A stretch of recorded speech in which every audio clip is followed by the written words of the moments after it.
চরমোনাই এনসিপিকে বেশি ছাড় দেয়, জামাত শিবিরের তৃণমূলে তোলপাড়। অনেকে বিষয়টা মানতে পারছে না যে এত কেন দিবেন, নানান কথা। আসলে বাস্তবতা কি? আমি জামাতের তৃণমূল পর্যায় থেকে শুরু করে জামাতের অ্যাক্টিভিস্ট যারা, তারাও বিষয়টা মানতে পারছে না। জামাতে এখন পর্যন্ত দেখছি যে জামাতের ডিসিশন মেকার যারা, তারা বিষয়টা সুন্দরভাবে দেখছেন যে না, চরমোনাই বা এনসিপিকে যতটুকু ছাড় দেওয়া হচ্ছে আমরা বাস্তবতা নিরিখে দিচ্ছি, আবেগী হয়ে দিচ্ছি না, এবং এটা ভুল না, তারা মনে করেই দিচ্ছে। কারণ জামাত সিরিয়াসলি ক্ষমতা আসার জন্যই এখানে কাজ করছে, ইমোশনাল হয়ে কোনো কাজ করছে না। কিন্তু জামাতপন্থী বিশ্লেষক, অ্যাক্টিভিস্ট কেউ এটা মানতে পারছে না। আমি আসছি যে জামাতের বিভিন্ন পর্যায়ের জনশক্তিদের রিয়াকশন কি। কিন্তু প্রথমে বলে নিই যে না, হতাশার কিছু নেই। জামাত সঠিক সিদ্ধান্ত নিচ্ছে, প্রার্থী জিতিয়ে আনার মতো সিদ্ধান্ত নিচ্ছে, এবং জামাত যেভাবে আসন বন্টন করছে, যেভাবে সমঝোতা হচ্ছে এনসিপি এবং চরমোনাইয়ের সাথে, এটা এখন পর্যন্ত মোটেও বেশি না। জামাতের কাছে কেউ বেশি আবদার করলেই যে জামাত দিয়ে দিবে, জামাত এরকম কোনো ইমোশনাল কাজ করছে না। তবে যতটুকু ছাড় দিচ্ছে এটা দেখে অনেকে কষ্ট পাচ্ছেন। কেন কষ্ট পাচ্ছেন সেই বিশ্লেষণ আমি করব। তো এই জায়গায় বলবো যে we trust in Jamaat Islami. জামাতের সেন্ট্রাল ডিসিশনকে আমরা রেসপেক্ট করি। এখন পর্যন্ত ঠিক আছে, এভাবেই জামাত ক্ষমতায় যাবে। জামাতের অনেকে যে আপত্তি করছেন, দেখেন, প্রথমে একটা আপত্তির কথা বলি, যেটা খুব একদম দুই একজন, টোটাল জামাত মিললে 2-4 জন পাবেন, আমি 2 জনকে পেয়েছি, যে এবি পার্টির সাথে জামাতের জোট হয়েছে। এটা অনেকে মানতে পারছে না। একজন বলছেন যে আল্লাহ বাঁচাইছে, যে এবি পার্টিকে ভোট দিতে হবে না, কারণ আমার আসনে দাঁড়িপাল্লাই টিকে গেছে। শেষ পর্যন্ত এবি পার্টির প্রার্থীর পক্ষে আমাকে কাজ করতে হবে, এটা আমি মানতে পারছি না। এরকম কথাবার্তা অনেকেই বলছেন, বা খুব কম সংখ্যক মানুষ বলছেন। তবে এবি পার্টি যেহেতু সৎ, যোগ্য, জামাতের 2-1 জন বাদে এবি পার্টির প্রার্থীদের নিয়ে কোনো সমালোচনা বা আপত্তি নাই। আর জামাত জোটে এবি পার্টির থেকে যারা প্রার্থী হচ্ছেন, ব্যারিস্টার ফুয়াদ সেরা প্রার্থী, তার মতো যোগ্য প্রার্থী জামাতে আছে 2-1 জন।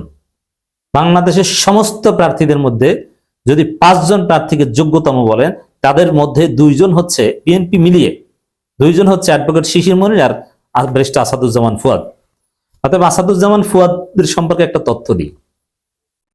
এবি পার্টি এবং জামাত তো কিছুদিন আগেও শত্রুতা ছিল, এখন না জোট হয়েছে।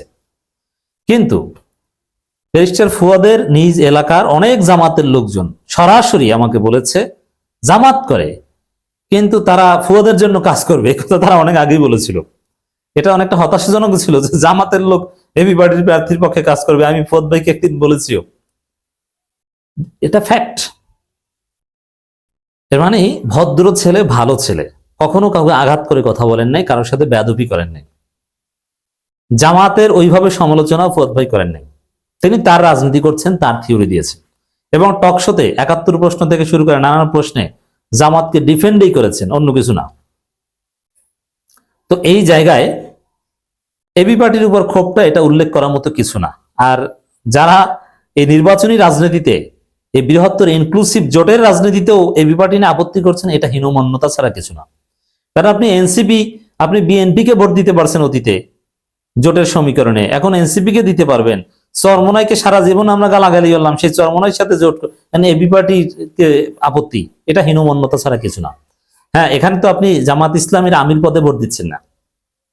এটা একটা ইনক্লুসিভ ইলেকশন, একটা ইনক্লুসিভ প্যানেল, ইনক্লুসিভ জোট। এই দৃষ্টিভঙ্গিতে আপনাকে দেখতে হবে। অতএব মোটেও হীনমন্যতা দেখানো যাবে না। এবি পার্টির প্রার্থীকে জিতিয়ে আনার জন্য সর্বোচ্চ চেষ্টা করতে হবে। এখানে জামাত মোটেও ভুল করেনি, বরং এবি পার্টির যাদেরকে মনোনয়ন দিচ্ছে তারা আগে যারা জামাতের ছিল তাদের চাইতেও যোগ্য, অবশ্যই তাদের চাইতেও যোগ্য, জিতে আসার সম্ভাবনা বেশি। অতএব জামাত এখানে বুঝে শুনে সিদ্ধান্ত নিয়েছে। এরপরে দ্বিতীয় আসেন এনসিপি কে নিয়ে বেশি আপত্তি, যে এনসিপির লোকজনকে অনেকে মানতে পারছে না, যে তাদেরকে এত নমিনেশন দেওয়া হচ্ছে। 30টা না কয়টা এখন পর্যন্ত ফাইনালাইজড হয় নাই, তবে 30টা কথা শোনা যাচ্ছে যে এতগুলো তারা পায় কোন দৃষ্টিতে? তারা সর্বোচ্চ 10টা পেতে পারে, 30টা কেন? কেউ কেউ বলছে যে রংপুরের কথা, যে রংপুরে 2টা দেয়া হচ্ছে, অথচ যে 2টা আসন দেওয়া হচ্ছে এনসিপি কে, ওই 2টা নিশ্চিত জিততো জামাত, নিশ্চিত জেতা আসন দিয়ে দিচ্ছে, এখন জিতবে কিনা সন্দেহ। নারায়ণগঞ্জে বিভিন্ন জায়গায় এনসিপি কে দিয়ে দেওয়া হচ্ছে। এর জবাবে আমি বলবো যে না, সমস্যার কিছু নেই, আপত্তির কিছু নেই। রংপুরে যাদেরকে দেওয়া হয়েছে, এনসিপির ক্ষেত্রে যে সুখবর আপনারা শুনলে খুশি হবেন, যে এনসিপির যারা নমিনেশন পাচ্ছে তারা বেশিরভাগই সাবেক শিবির। এখন নাসিরউদ্দিন পাটোয়ারি সাবেক শিবির, আপনাদেরই তো লোক ভাই, আপনি তাকে ভোট কেন দিবেন না? এবং নারায়ণগঞ্জের আব্দুল্লাহ আলামিন জেলা জামাতের সেক্রেটারি ছেলে এবং শিবিরের সাবেক নেতা ঢাকা বিশ্ববিদ্যালয়ের, অতএব তাকে আপনি কেন ভোট দিবেন না? রংপুরের আক্তার সাবেক শিবির, তাকে কেন ভোট দিবেন না?